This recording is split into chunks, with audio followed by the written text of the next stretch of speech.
Welcome to High Exclusive, right here on High TV, your luxury channel. We're here to talk about a great place to work, and I have the honor of being joined by Mrs. Chamila Bandara, who is a member of the Group Management Committee for Haley's Advantis, as well as a director for Advantis Express. Welcome to the show, and I hope you are ready to kind of run us through everything that we need to know about a great place to work. Let me just start off by asking you a few things, right? In these big blue chip conglomerates, there are a lot of aspects that bring in staff and bring in a culture that kind of help people move up and also understand what it's like to be sticky in a corporate. Tell us a bit more about this great place to work. What is GPTW? Thank you for that introduction, Adam. So for us, as Haley's Advantis and also Advantis Express, culture means everything. So for us, a great place to work, so we want to make our culture better by making it a great place to work, because we work a lot with employees, with large numbers of employees. And so few years back, we started being recognized. We started the assessment, because once you have a culture, it's important to measure the culture. So that's why we thought it's important that we tie up with Great Place to Work Institute, which is founded in the US, and we being FedEx being a US based company, so that was also very important and it was relevant to us. Great Place to Work evolved not as a concept, but it's because we truly felt that it's our duty as an employer to make the place great to all our employees. Thank you for your response into that detail itself. Another one. What are the main components that make a great place to work, ideally? Components, it's actually the larger element is your culture. So the culture has to be managed to make it a great place to work. But culture itself is a very large area. So for us, it's a culture canvas itself. So trust is for us, it's the biggest pillar, trust. Then you have many other, say, the company practices, your beliefs, the values, behaviors, how you conduct meetings. It's a whole gamut of practices that make it a great place to work. So it's how an organization defines it. At Haley's Advantis, even currently we are working on a culture canvas, because for us it's important that to realize that what got us so far as an organization. Things have evolved in the past, so we looked at a culture in a different context, but looking at the future, we need to really think differently, because the workplaces, employees, generations have changed. So for us, working on the culture canvas itself is a very important aspect. So all the attributes that I spoke about forms that culture for us, yes. Brilliant. You mentioned two key things, yes. Trust and how the generation has changed predominantly based on everything that has happened in the past. Another question on that itself, how does this culture help the growth of an organization? Interesting. As FedEx, we are a licensee of FedEx. So FedEx has this philosophy referred to as People, Service, Profit. We call it the PSP philosophy. So they talk about people. The people element is about when you look after people, in return they give an outstanding service to your customers. So that's the service part, S part. And in return, companies prosper in terms of performance. Profits are generated. So PSP itself is part of our culture. So even for us as Advantis Express, over the years, when we took part in this culture survey as a great place to work, we saw along with the trust level going up over the years, our performance also grew. So that was an important observation we made. So then, what we feel is as the culture improves, invariably your performance will grow. So it's important for us to focus on that aspect. You're watching High Exclusive. We'll be right back after this break.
Imagine the possibilities. Haley's Advantis, going beyond.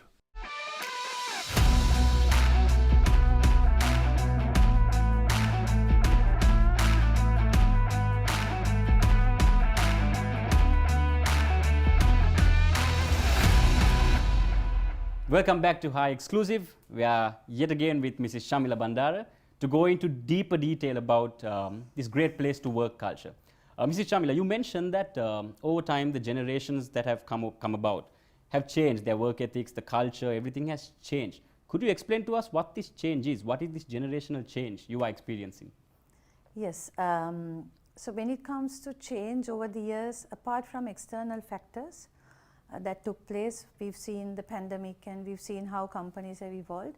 But something very important also has taken place. That's where companies started realizing that employee generations also have changed, because from baby boomers to Gen Xers, and then the millennials, and even Gen Zs. So even in our workplace, we've realized that 70% of our, the cadre consists of millennials, and part of it, a small percentage, is on Gen Zs. So their behaviors, the expectations of an organization from such an employee differs from generation to generation. I don't think we have that many baby boomers in the workplace, but they probably one of the oldest employees. But majority of them, some of them, the Gen Xers can. I myself is a Gen X. So, so when it comes to how the patterns of how it was evolving over the years, it's important that companies have to create the right cultures to manage these employees' expectations. Because if you see Gen Xers and even the baby boomers are very hardworking. For them, they are not really concerned of work-life balance. For them, it's putting their maximum commitment, putting the number of hours, being very selfless about it. So work probably is everything for them. So they even in an organization, when you have a mix of them, but when majority are millennials are and Gen Zs are very intelligent. They are the most intelligent of generations that we've ever had. They are tech savvy and they are very honest, but they like to have that work-life balance. They are more on, even if they are buying something, they would focus on sustainability, whether this product was made in a sustainable manner. So with these things, and they are very upfront. They, even in our workplace, when we handle such young employees, they ask us, what will I become in about 3 years' time? Can you define my career prospects? So it's very important for us to give them the visibility that they need. So when you handle, and if you don't give that right culture, right environment for them, it's going to be very difficult for employers to retain such employees, because the tendency for the millennials would be not to stay long. Probably maximum would be 3 years in one place. So with all that, I think culture plays a big role. The culture that was there, I think I touched upon this earlier also, culture that was there earlier might not be the exact culture that would suit such an evolved employee workforce. So these things are important for an organization to consider, and this is how employees have evolved. Brilliant. I think that is quite deep, and I think a lot of these conglomerates do have this gap between the generations and the work culture. Like you said, predominantly the crowd that likes to have a work-life balance are the newer generation that's coming in. So a follow-up on this question actually is, how important is employee engagement? How important is this in nurturing this organization culture that we talk about? Yes, so employee engagement is the foundation of managing your culture. For us, employee engagement is managed at 2 levels. It comes from our holding company, Haley's Advantis, where a lot of engagement activities are defined and practiced, and also at SBU level, Advantis Express. what we do is we believe when the employees are engaged, they are engaged in the organization as well. You have to engage them in terms of activities. In return, they become engaged in the organization. They are more attuned to the organization, and it's very easy for an organization to manage your performance, your KPIs, goals, everything when your employees are engaged. So with this in mind, what we do is annually we all get together, the top management, we get together and we develop an employee engagement calendar. We make sure that every month it's addressed, every month we do something. For us, celebrations, well, you can celebrate in various ways. It's more than birthdays. We find excuses to celebrate where employees can get together. And it's not again ticking a box, but we enjoy doing that as well. So employees, so what we do is we decide on it, we all agree on it, and with the support of the HR teams, we make sure that this employee engagement calendar is cascaded down to every level of your organization structure, and it's consistently administered so that that feeling of an employee being connected is great. I think you mentioned something very nice there, saying that you all enjoy doing it, and I think a practice that everyone has is just to tick it, because it has to be done and marked on the calendar. But that's a very good statement there. We'll be right back on High Exclusive.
Imagine the possibilities.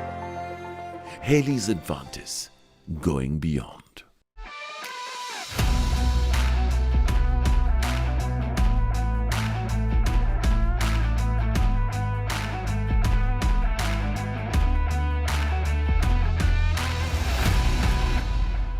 Welcome back to High Exclusive with Mrs. Chamila Bandara. We've got more questions for her, and let's see if we could find out more about great place to work and what makes it a great place to work. Mrs. Chamila, so how does the senior management get involved in making or creating this culture, and creating this, we say open door policy, open door culture? How does the senior manager, and what role do they play in this great place to work culture we talk of? For us, senior management sets the tone, sets the pace for the culture.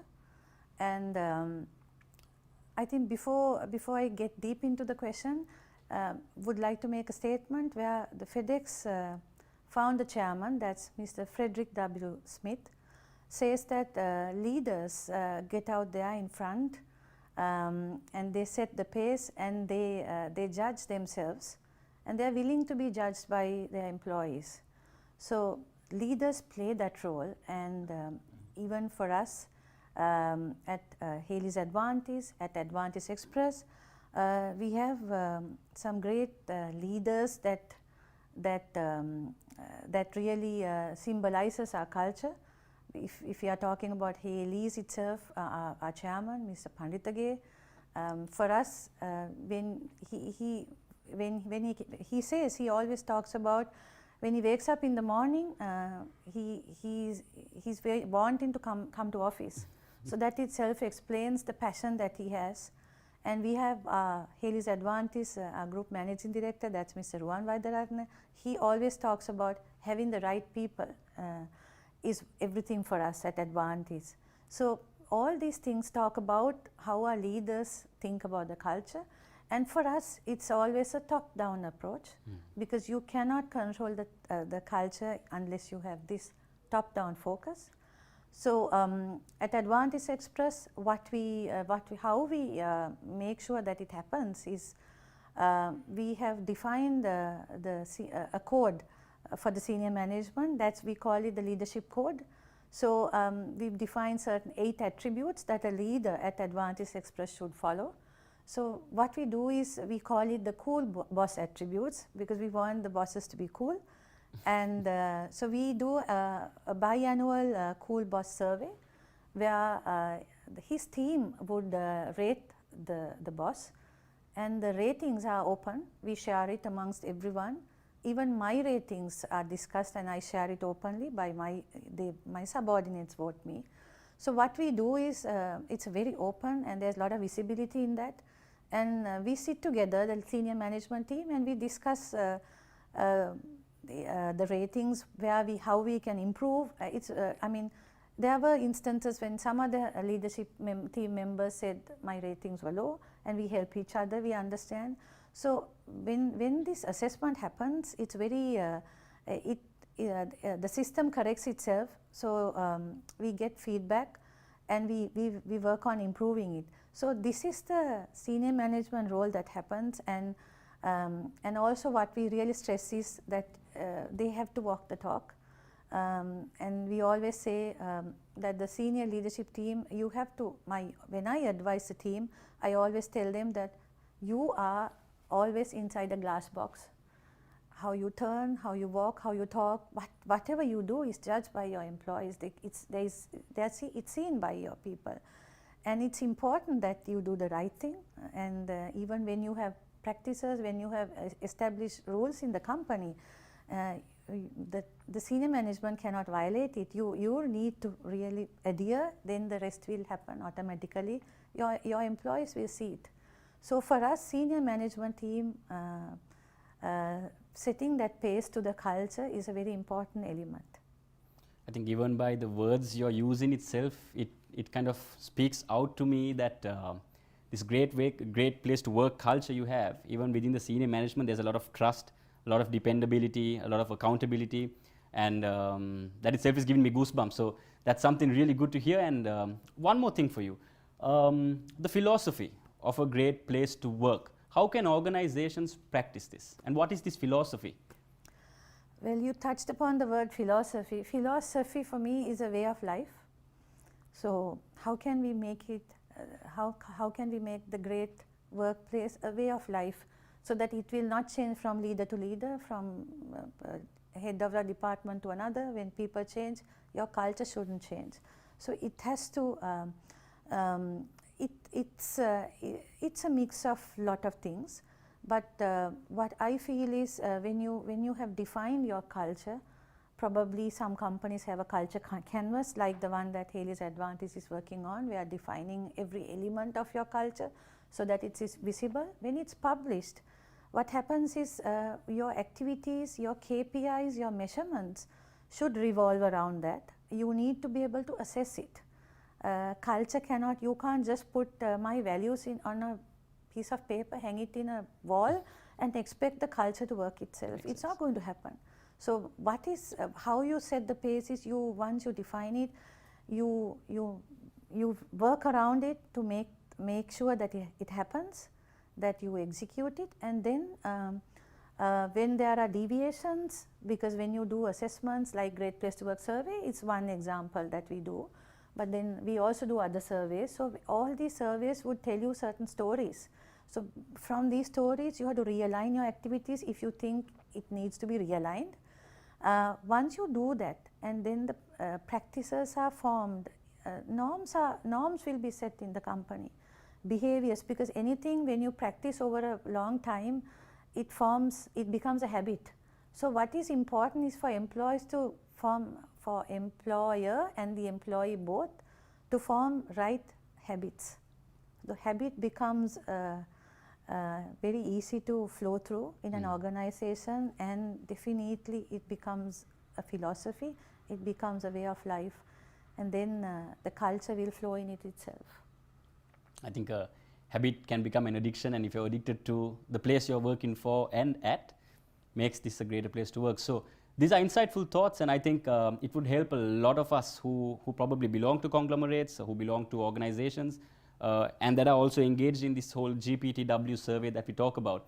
I think it will help all of us to understand that there are elements that actually contribute to organizations that make it a great place to work, and this philosophy we're talking about actually should be made a part and parcel of everyone's work ethic from top to bottom, just like you said.